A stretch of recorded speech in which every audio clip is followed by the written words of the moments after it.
TNA Wrestling crossed the line again as Impact returns for its first show in 2025 as we go and move forward to Genesis, the next pay-per-view, and of course the live Impact the day after. Some TNA news, some contractual news to start the show first. Now, it appears that quite a few wrestlers perhaps are leaving TNA or on the verge of leaving. We heard over the Christmas period Trent Seven is probably leaving. Kushida might be leaving, although he did appear on TNA today. There's a couple of other names that have left my memory. Obviously, Jordan Grace, we know apparently is obviously leaving, and Josh Alexander hasn't got long left, apparently, according to an interview that he done as well. Look, at the end of the day, I'll always say this: when it comes to people coming and going, it's natural, it happens. Um, it will always happen in wrestling. That is just the nature of the beast, so to speak. And look, TNA will be just as fine without them as they were with them, and that is really the long and short of it on TNA. They will be there. Names will come, names will go. It's nature. It's what happens, and ultimately, we will see who they bring in as well. There's obviously names they could potentially bring in now as well as a replacement. So the whole point is don't get too down. It happens in wrestling. It always happens. It's just nature. It's just the basically the way of life, especially in wrestling.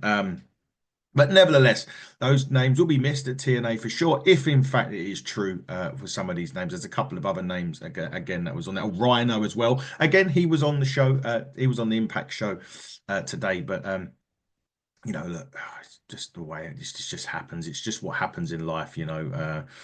And we look forward and move up TNA onwards and upwards in 2025. Big TV deal in Canada sorted out as well. That's a huge one. And the re-signing of AJ Francis, which, anyone that's watched this or listened to this channel over the last 12 months will know I've been a very high up on AJ Francis and his improvement and his character work and everything that he's done since coming to TNA. It's really, really good that he is indeed staying with TNA for the foreseeable future anyway. That's a great, great bit of news coming out of TNA and the big TV deal in Canada. They've replaced the WWE over there. That just goes to show you exactly what's going on with TNA and the work that they're doing. These companies want to work with them. These big television companies over in Canada want to work with them. Hopefully, over here in the UK as well, we'll get another TV deal. We're still waiting on the Ayozat TV new channel for Sky.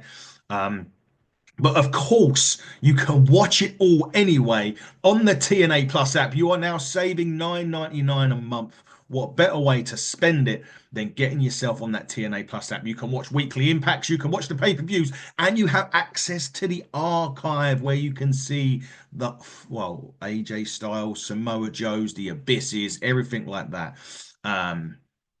On the TNA Plus app. So make sure you get that instead. But anyway, the great graphic that TNA used to kick off the show in memory of Jax Dane, who sadly passed away at Christmas Day of complications from a heart attack. And Jax Dane, an NWA star, former two-time NWA Tag Team Champion, will be missed within the wrestling community. And on this channel as well, he was a great guest and it was a great show of class from TNA at the start of the show. But then it kicks off with those dulcet tones of say his name and he appears, and we all believe in Joe Hendry in 2025. Joe Hendry obviously on his way to Genesis to go for the TNA World Heavyweight Championship with a Nick Nemeth in his sights, and he kicks off and he still wants the fans to believe in Joe Hendry as we move into Genesis, where he wants to win the TNA Heavyweight Championship. And he's planning on leaving Genesis with Z title. However, on this week's Impact, he was confronted by Nemeth, not Nick, but Ryan Nemeth. Ryan Nemeth calling him a snake and a backstabber.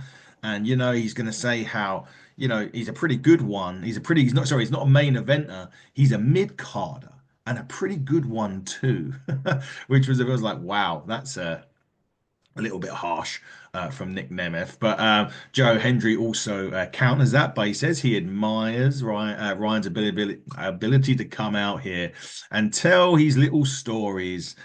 He wants to hear a little story of his own, and of course, the crowd absolutely love it. And he talks about going to the doctor to sleep issues. He can't sleep on long flights. And the doctor says he's just got the thing. Have you ever heard of the Ryan Nemeth comedy special? He says after 10 seconds, he was out like a light. And he said, and basically, he also said if that he was a mid-carder, Ryan Nemeth is a janitor. So go and mop the floor and get Joe Hendry one of these, which is a coffee. The fans on that actually chanted coffee as well, which was quite great. And Joe Hendry did say that he was a main eventer and there's a business to attend to and stealing TV time. But however, when it comes to that, that sets up the match, and Rhino comes out, and this is where the match started. Rhino and Nick Nemeth had an opening contest on this, the gore theme here, and it was so great to see. Nemeth, he tried begging off Rhino, wanted a handshake, and it was a quick match. This one, it was a competitive, it was a competitive match until Rhino hit a big TKO for the close two, and at that point, Ryan Nemeth then grabbed a chair from the outside and brings it in. However, before he can use said chair, Rhino gets it and smashes it over Ryan Nemeth. And at that point, Rhino whacks him across the back with a chair, and the referee calls for the bell and DQs Rhino, giving the victory to Ryan Nemeth. Ryan Nemeth wins this by disqualification.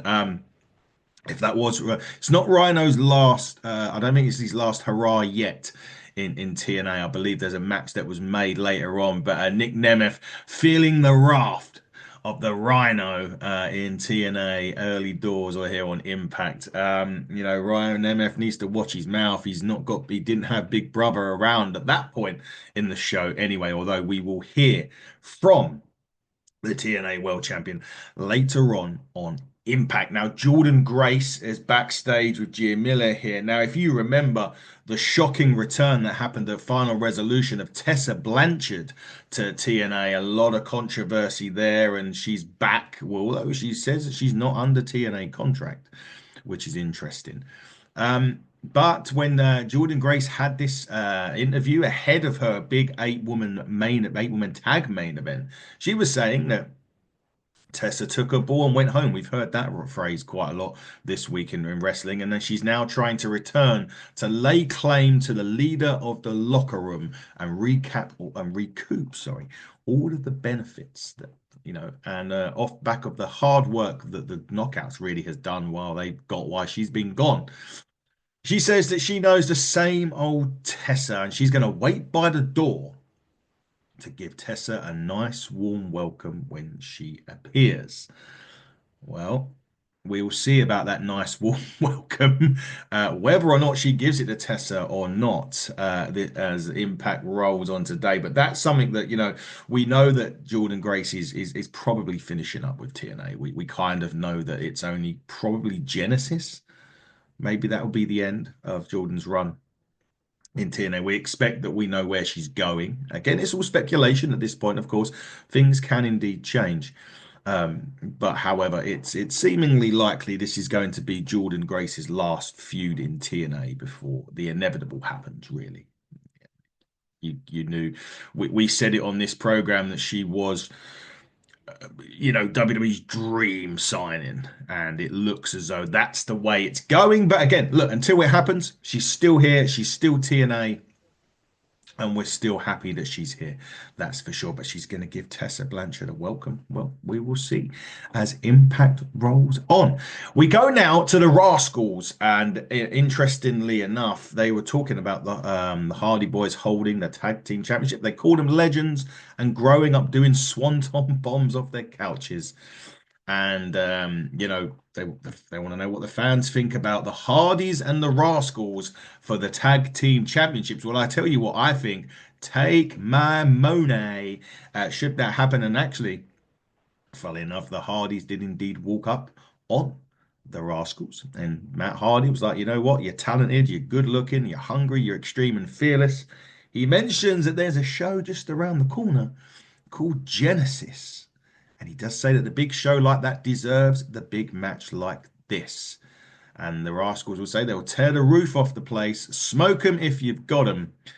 They've posed together to end that backstage segment, and it is confirmed at Genesis, the Rascals will take on the Hardy Boys. If that is not enough to get, well, to part with your $9.99 a month for TNA Plus, I don't know what is. That is bound to be an incredible contest for the Hardys and the Rascals. That is probably going to be a show stealer on that show for sure.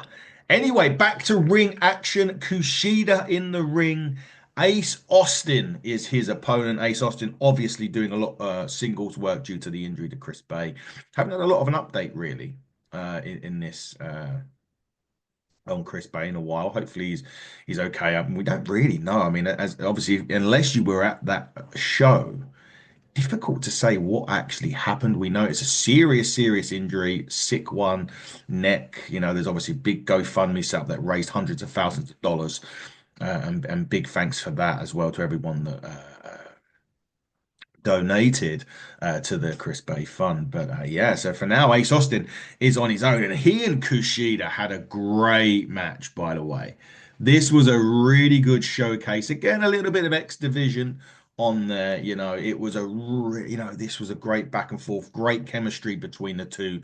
Great competitors. Ace Austin is definitely, look, he can go as a single. There's no doubt about it. Remember last year they were kind of had their little fallout, didn't they? Chris Bay and Ace Austin for a while.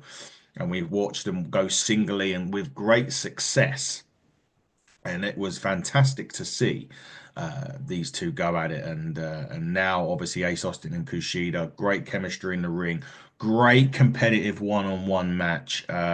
Really did like this. These two, I could watch this forever. These two, they were so good. And as Kushida looked for Back for the Future, Ace Austin connects with a spin kick. He followed up with the ace up his sleeve for the pinfall victory. But this match was absolutely sensational. You need to go and watch this on Impact. I can't wax lyrical about these two enough. They put on a hell of a contest on this. And for those people watching on TNA in the Canada TV deal, you guys were in for a treat with this match. It was absolutely brilliant.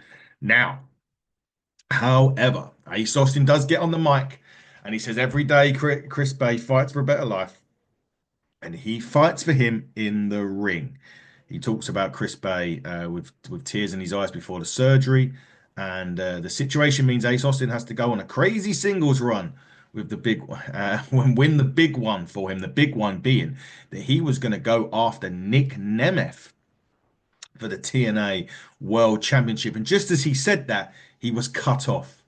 Not by the TNA Heavyweight Champion Nick Nemeth, but by the TNA X Division Champion Moose. Yes, Moose, the man. And he says that the X Division is the flagship title in TNA, and TNA wouldn't be what it is. He calls himself the franchise of TNA, and it makes TNA the hottest wrestling company on the planet right now. He says when Austin is talking about going after a top title, Moose says he's got the top title. He also said that Austin is scared of him. So go ahead and take the easy way out. Go after Nick Nemeth and the TNA title. And as he says that, Austin just like, shut the hell up.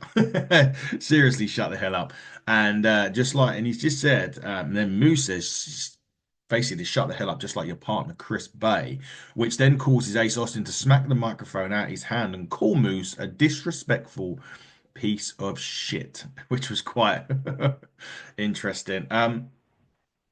Ace Austin does also talk about the free time in he's being a free time X Division champion, and he's carried that championship for years, and he wants to learn something about the X Division. He's standing in the ring with the right guy, and he says he'll happily become a four-time X Division champion. And with that, Santino Marella has made the match official for Genesis. It is Moose, it is Ace Austin.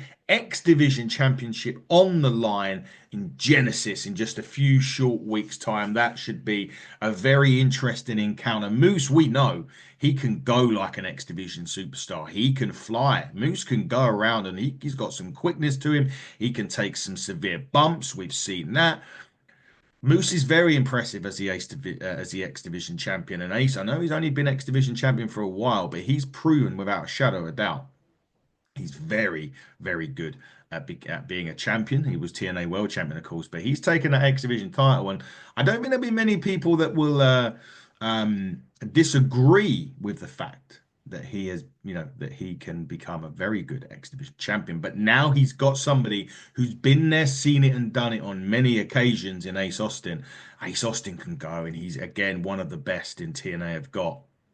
And it should be a hell of a contest coming up at Genesis. That is something that, again, paying you $9.99 for that. I mean, that is sensational value for what you're going to get between those two combatants. Now, we go backstage at this point. Macklin Alexander, sorry, yeah, no, not Josh Alexander. Eric Young, apologies. Steve Macklin, Eric Young, and John Gresham. They're all pissed off. Yep, they are all pissed off. And they keep asking each other, what are we going to do about being pissed off? And at that point, in walks the rest of the system. Not Moose, not Alicia, not Tasha, Eddie Edwards, Brian Myers, and Dango. And they just sort of ignore and walk in, just sort of, they're talking. They can see that they're behind them, but they're just talking. They're just ignoring Macklin, Young, and Alexander. And with that, they all just brawl and they're just going crazy, and they just start kicking off. It goes all over the place at backstage. It is quite incredible. The camera, we literally only see about 3 seconds of it before the camera pans, funnily enough, to Jordan Grace, who is padding up and getting ready for her big main event. But yeah, looking that we're going to get the sixth man, and we'll get back. We'll look that out. We'll tell you what's coming up next week for certain. And we're looking forward to that six-person match when it does happen, which is great. It's going to be interesting when it does happen. But Joe Hendry and Rhino, we said at the top of the show here that Rhino and Ryan Nemeth had that match where it got a DQ and whatnot. Well, now, next week, there is a tag match made official. It is going to be Joe Hendry. It is going to be Rhino, and they will be going against Nick and Ryan Nemeth. That is going to be a hell of a contest tag team match next week. Mike Santana, the man that's got gold in his sights in 2025. He wants it all. He come to ringside to have a conversation. He was talking about time on the streets and his rehab and beating addiction. And he's coming to TNA to be one of the best. And, he wants to become the TNA champion, shall I say. So Nick Nemeth has got a lot of enemies gunning for him. But on that note, out comes Josh Alexander and the Northern Armory. And of course, he gets on the mic and says, everyone wants to be the guy, but very few actually rise to the occasion. But he does say that him and Santana are cut from the same cloth. And he's always liked Santana. He calls him tough, talented. He loses his cool and he actually ties some fans are at ringside, and he just says, "Shut the hell up" when they were talking. They would shut their damn mouths, but it was bleeped out as well. So there must have been something there that he didn't like, and obviously TNA didn't want to air that either. But he said that Santana might not be who he is today not for the wars between LAX and the North. They had those big wars during TNA, if you remember correctly, and you can watch that also on the TNA Plus app. I'll go and get that. Long story short, he leans right into Santana's face and he says he left for green pastures and look what happened, and basically called him a failure, indicating that his run at AEW wasn't great. And look, I think Santana will be the first to admit that. But however, as long as Josh Alexander is in TNA, Mike Santana will never be the guy. And with that, the Northern Armory, and then we're going to leave. But Santana says, hey, where you going? He says, Alexander might be right. He stayed here and became killer after killer to become the face of TNA. Yeah, he says, but was it you Or was it the fact that you were kissing ass and sucking up to the man with the pencil? And then he brings up, and listen, Santana, I love you, man, right? You're a great guy. Don't ever mention anything about being bald. All right. He called Josh Alexander a bald head ass, and the crowd chanted bald head ass. Nothing wrong with a bald head. I've had this a lot recently on these bloody wrestling programs. All right. There's nothing wrong with a bald head, Santana. I love you, boy, but Jesus, come on. And anyway, it leads to next week Santana running the Northern Armory Gauntlet, and he says that he will see your bitch asses next week. And with that, he drops the mic. So next week, Santana runs the Northern Armory Gauntlet on TNA. That's going to be interesting. See if Santana can kick off 2025 in a good way. We do see Jordan Grace gearing up still when she is met by her partners for the tonight's main event. And he says, look, you're going to have to leave the area that you're in, Jordan, because actually your match is coming up next. So you best get out of here. So there's no Tessa Blanchard at this point. So Jordan Grace is unable to give her a welcome as of yet, anyway. And funny enough, when the show gets back, Kazarian and JDC was mocking Leon Slater after he walks off, following his refusal to accept the self-proclaimed King of TNA's offer to essentially be an errand boy. Leon Slater is one thing only, he's not an errand boy. And I'll tell you something, Kazarian and JDC, best be careful that they're not going to start going after the youngest in charge, because he will not take too kindly to that. And the youngest in charge has got gold in his sights in 2025 as well. And like I said, mark my words, he should be X Division champion at some point in 2025 for TNA, should Leon Slater. That is my prediction, not a spoiler. Anyway, speaking of champions, out comes the TNA World Heavyweight Champion, Nick Nemeth. And he come out, and he did say that Joe Hendry was this close to becoming TNA World Champion in 2024. He did say, and he kept putting Joe Hendry over a lot on this, but then he says he can't keep putting him over because he's going to kick his ass in a couple of weeks. And then he talks about representing the TNA locker room as the TNA World Champion. He said Genesis will be a special night. He does know Hendry's bringing everything he's got, and he knows what is coming to steal the show and to stay our champion. He does bring up, obviously, making a tag team match next week as well. But he was then, before he could continue, cut off by Ryan Nemeth. And he says, my brother Nick, it's so good to see you.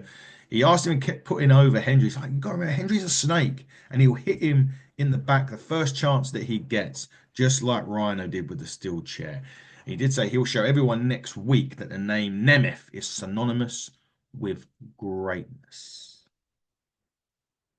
And then Nick Nemeth was like, we'll take care of business next week. Interesting times with the Nemeth brothers. Not quite sure what's going on there, but there's certainly some fuel to the fire with Ryan Nemeth, and maybe some jealousy with Ryan Nemeth over Joe Hendry and his rise to fame in TNA. But it is main event time, and it's the 8 knockouts tag team match that fits Spitfire, Jody Fret, and Danny Luna, with Jordan Grace and the TNA Knockouts champion Masha Slamovich against the team of Rosemary, Tasha Steelz, and the Elegances, Ash and Heather.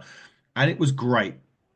These 8 women were absolutely brilliant. I really did love it. But before we get there, we see a TNA security guard and an official standing over a beaten down security guard. And Tom Hannifan questions whether that was Tessa Blanchard. Well, we will find out, I suppose, soon. Anyway, this 8-woman tag match was absolutely brilliant. And, it showcasing what a great division, the knockouts division TNA got is fantastic. The action spills over to the outside a little bit. The Iceman gets involved, of course he does. The Elegances look, obviously the Elegances hold victories over the tag team champions, or at least Ash does, held a victory over one of the half of the tag team champions, knockouts tag champions, that is Spitfire. And you've got to wonder whether that's going to fall over into Genesis. and whether the Elegances will get their tag team title shot. That is for sure. And, that is something that we need to look at. Obviously, Tasha Steelz had a great contest with Masha Slamovich as well. And Rosemary and Jordan Grace are no strangers to each other, although Rosemary has her sights set on Masha Slamovich. But I really did, you know, enjoy this match. It was fun. There was a load of quick tags as well in this, so it gave everybody the time that they needed in the ring. And in the closing moments, all 8 women were in the ring at the same time, and then it splits away as Spitfire and the Elegances do battle at ringside, leaving the other lot alone in the ring. Jordan Grace and Slamovich double team Steelz, and Steelz did fight off Grace, but turns around into a huge kick from Slamovich, who then finishes up with a victory, the finisher for the victory. And as the ladies are celebrating in the ring, Tessa Blanchard comes out. She starts hitting Jordan Grace. The other women are standing there. I was like, get involved. And as they sort of go to move, Rosemary pulls Slamovich out and puts mist in her face. The other girls get pulled out the other side of the ring.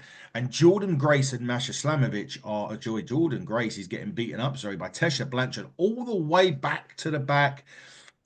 Tessa's continuing to beat her down. She drags her out of the building, throws her outside, and says she's now taking back her locker room. And with that, she slams the garage door down. And then in the backstage area, she is basically telling people to get out of her way. Tessa Blanchard makes a massive statement on the first TNA of 2025, and her and Jordan Grace are on a collision course come Genesis in just a few short weeks' time. Now, next week in TNA, Savannah Evans will be in action. We're going to see the Rascals against the Good Hands. We're going to see the System versus Eric Young, Jonathan Gresham, and Steve Macklin. Mike Santana runs that Northern Armory Gauntlet, and Nick and Ryan Nemeth take on Joe Hendry and Rhino. That wraps up the first big episode of TNA in 2025. Don't forget, everybody, you can watch TNA on the TNA Plus app. Get yourself downloaded on that. It is obviously on AXS TV as well. You can watch it on Ayozat TV or stream it on Ayozat TV and DAZN. But you're better off just getting the TNA Plus app, because it gives you access to everything, including archive versions of Impact, archive pay-per-views, and a lot of stuff where you can watch some of the old classic TNA matches. So get yourselves on download on that. Come back here next week for another episode of TNA Impact. And until then, everybody, let's cross the line and stay safe.